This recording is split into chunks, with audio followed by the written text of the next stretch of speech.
এখনই family card করে নিন, আর হয়তো সময় নাও থাকতে পারে।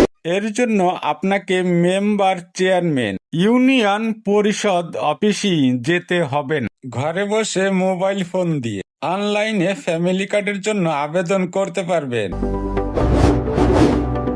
কিভাবে ফ্যামিলি কার্ডের জন্য আবেদন ফর্ম পূরণ করবে এবং কিভাবে ফ্যামিলি কার্ডটি আপনার হাতে পাবে, সম্পূর্ণ প্রসেস স্টেপ বাই স্টেপ দেখিয়ে দিব। চলুন শুরু করি। ফোন থেকে গুগল ব্রাউজারটা ওপেন করবে। সার্চ বারে প্রিয় টপিক লিখে সার্চ করলে ওয়েবসাইটটি পেয়ে যাবে। টাচ করে ওয়েবসাইটের ভিতরে প্রবেশ করবে। সার্চ বার আইকনে পর ক্লিক করে টিসিবি লিখে সার্চ করো। Family card registration form online, family card apply online Bangladesh TCB. এইটার উপরে টাচ করলে নতুন আরেকটি ইন্টারফেস দেখতে পাবে। এরপর তোমরা এখান থেকে মোবাইলটা স্ক্রল করে নিচের দিকে আসতে থাকবে। ফ্যামিলি কার্ড রেজিস্ট্রেশন ফর্ম লেখার পর টাচ করবে। আবার এই ইন্টারফেসটার নিচের দিকে চলে আসতে হবে। ফ্যামিলি কার্ড আবেদন ফর্ম লেখা দেখতে পাবে, এর উপরে ক্লিক করে দিবে। এবারে হচ্ছে মূল কাজ, সঠিকভাবে এই আবেদন ফর্মটা পূরণ করতে হবে। যখন আবেদন ফর্মটা সঠিকভাবে পূরণ করা হবে, সকল তথ্য এখানে দেখতে পাবে।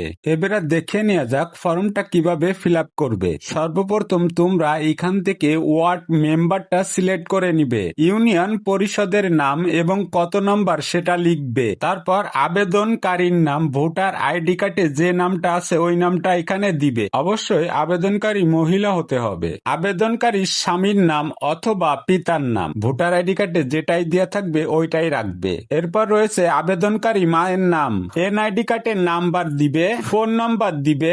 অবশ্যই যে নাম্বারটি সবসময় অ্যাক্টিভ থাকে ওই নাম্বারটি দিবে। এরপরে রয়েছে পূর্ণ ঠিকানা, ঠিকানাটা অবশ্যই এনআইডি কার্ডে যেটা দেওয়া আছে ওইটাই দিতে হবে। গ্রামের জায়গায় গ্রামের নাম লিখবে, ডাকঘরের জায়গায় পোস্ট অফিসের নাম দিবে, ওয়ার্ড নাম্বার মানে কত নম্বর ওয়ার্ড সেটা এখানে দিবে, উপজেলার নাম মানে থানার নাম, জেলার নাম এখানে সেটা উল্লেখ করবে কোন জেলা। সর্বশেষ রয়েছে ছেলে সন্তান কয়জন, মেয়ে সন্তান কয়জন সেগুলো এখানে উল্লেখ করে দিবে। সঠিকভাবে ফর্মটা ফিল আপ করে নিচের দিকে এসে ফর্মটা ডাউনলোড করবে। প্রথমে ফটোকপির দোকানে গিয়ে আবেদন ফর্মটি ফটোকপি করুন।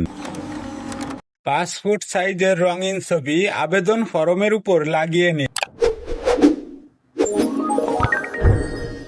আবেদনকারী নিজের সিগনেচার দিন।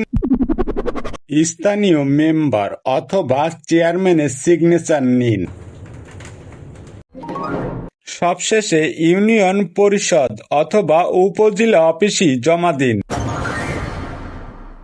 আর যদি কোনো জায়গায় আটকে যান তাহলে কমেন্টে লিখুন। এমন গুরুত্বপূর্ণ আপডেট পেতে এখনই সাবস্ক্রাইব করে রাখুন।